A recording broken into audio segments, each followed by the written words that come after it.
এই দুনিয়াতে পাঠানোর মূল কারণ আল্লাহ পাক কোরআনে কারিমে বলেন, ওয়া মা খালাকাতুল জিন্না ওয়াল ইনসা ইল্লা লিয়াবুদুন। আমি মানুষকে তো একমাত্র বানাইছি, জিন জাতিকে একমাত্র বানাইছি একটি কাজের জন্য, ইবাদত করার জন্য, আমার গোলামি করার জন্য। দুনিয়াতে মানুষ আসবে, কারো গোলামি করবে না, কারো নেতৃত্বে চলবে না, আমি আল্লাহর গোলামি করবে। আমি আল্লাহ যা বলছি, আমার রাসূলের মাধ্যমে যা আদেশ করেছি, যা নিষেধ করেছি, সেটাই করার জন্য আমি দুনিয়াতে মানুষকে পাঠাইছি। আর এর জন্য আল্লাহ পাক 24,000 1,24,000 6,00,000 নবী রাসূল আল্লাহ দুনিয়াতে পাঠাইছেন একটাই জিনিস, সেই জিনিসটা হলো কুলু লা ইলাহা ইল্লাল্লাহ। ইয়া মা'শারাল জিন্নি ওয়াল ইনসি ইন ইসতাতা'তুম আন তানফুযু মিন aqtaris samawati wal ardi فانفذوا لا تنفذون إلا بسلطان فبأي آلاء ربكما تكذبان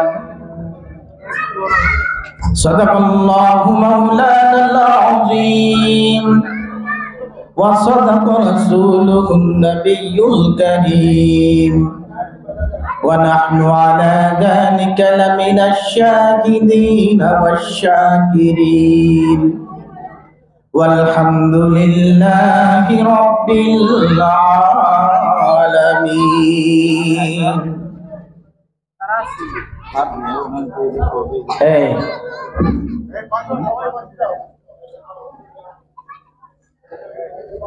আলহামদুলিল্লাহ সুম্মা আলহামদুলিল্লাহ।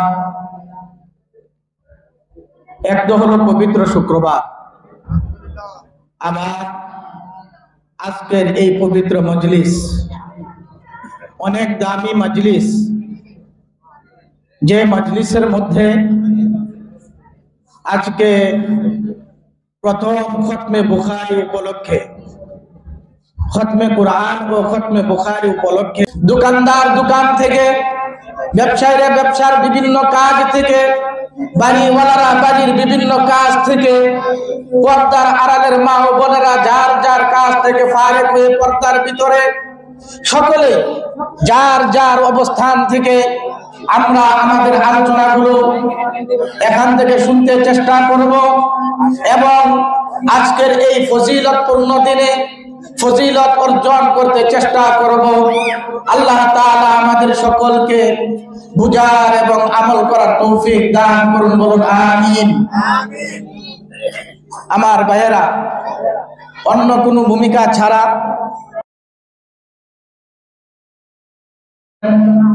সকলকে উপলক্ষ করে আমি কোরআনে কারীম থেকে শুধুমাত্র একখানা আয়াত তেলাওয়াত করেছি। এই আয়াতের উপরে অল্প সময়ে কিছু আলোচনা করতে চেষ্টা করব।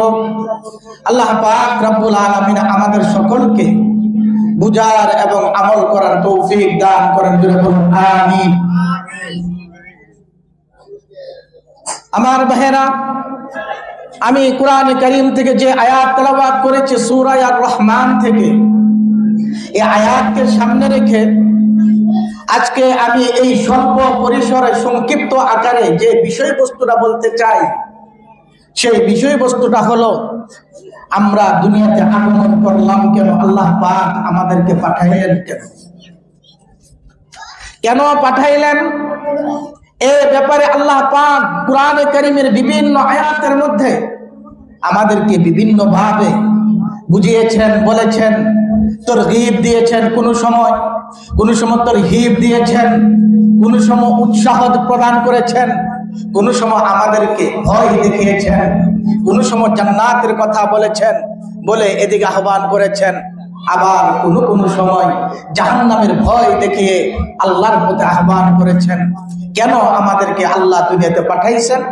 আজকে আছি, কালকে থাকবো না, গতকালকে ছিলাম না, এমন ভাবে দুনিয়া চলতেছে। এর মাঝখানে আমরা দুনিয়াতে আসলাম, আসার পরে আমাদের কাজগুলো কি? আমরা এই সংক্ষিপ্ত আকার সময়ে আমরা এই আলোচনাগুলো করতে চেষ্টা করব। যে যেখানে আছেন শুনতে চেষ্টা করব, এবং যদি সুযোগ হয় মাঠের মধ্যে আসতে চেষ্টা করব। মাদ্রাসার তালেবে ইলম ভাইরা সহ আশপাশের মুসল্লিয়ান কেরাম, মুরব্বিয়ান আযম, আপনারা যে যেখানে আছেন সেখান থেকে মাদ্রাসার এই মাহফিল স্থলে আসতে চেষ্টা করব।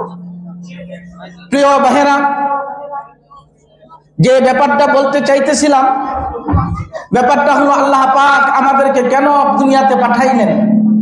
এই দুনিয়াতে পাঠানোর মূল কারণ আল্লাহ পাক কোরআনে কারিমে বলেন, ওয়ামা খালাকুতুল জিন্না ওয়াল ইনসা ইল্লা লিয়াবুদুন।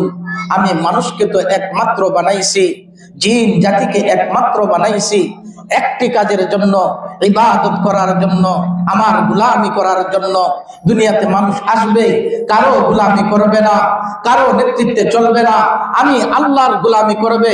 আমি আল্লাহ যা বলছি, আমার রাসূলের মাধ্যমে যা আদেশ করেছি, যা নিষেধ করেছি, সেটাই করার জন্য আমি দুনিয়াতে মানুষকে পাঠাইছি। আর এর জন্য আল্লাহ পাক 24,000 1,24,000 6,00,000 নবী রাসূল আল্লাহ দুনিয়াতে পাঠাইছেন একটাই জিনিস। সেই জিনিসটা হলো কুলু লা ইলাহা ইল্লাল্লাহ। কুলু লা ইলাহা ইল্লাল্লাহ।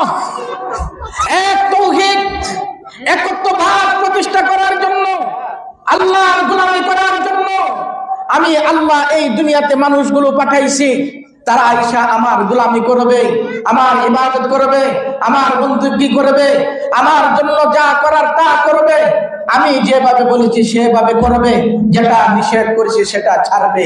এটার জন্যই আমি আল্লাহ দুনিয়াতে আমি তোমাদেরকে পাঠাইছি। এখন আমাদের সামনে একাধিক প্রশ্ন দাঁড়ায়। আল্লাহ তো আমাদেরকে একমাত্র ইবাদতের জন্য পাঠাইছেন। যদি ইবাদতের জন্যই পাঠায়া থাকেন, আমি দুনিয়ার সমস্ত কাজ কর্ম করব কেন? এটা হলো যারা আমরা আল্লাহকে মানি, এই প্রশ্ন দাঁড়ায়। আমার খাইতে হবে, আমার করতে হবে, আমার জরুরত সারতে হবে, আমার বিভিন্ন দুনিয়ার কাজ করতে হবে, মুআশারাত মুআমালাত করতে হবে। যদি ইবাদতই হবে, তাহলে বাকিগুলোর জন্য আমরা করব কেন? বা করলে আমাদের অসুবিধাগুলো কি? আর একদল মানুষ যারা আল্লাহকে মানে না, তাদেরকেও তো আল্লাহ দুনিয়া থেকে আল্লাহকে মানার জন্যই পাঠাইছিলেন, আল্লাহর ইবাদতের জন্য পাঠাইছিলেন। তাহলে আমরা তাদের ব্যাপারে কি বলবো? এই দুইটা কথা। শেষ কথা হলো, এই স্বল্প সময়ে আমি বলতে চেষ্টা করব, শেষ কথা হলো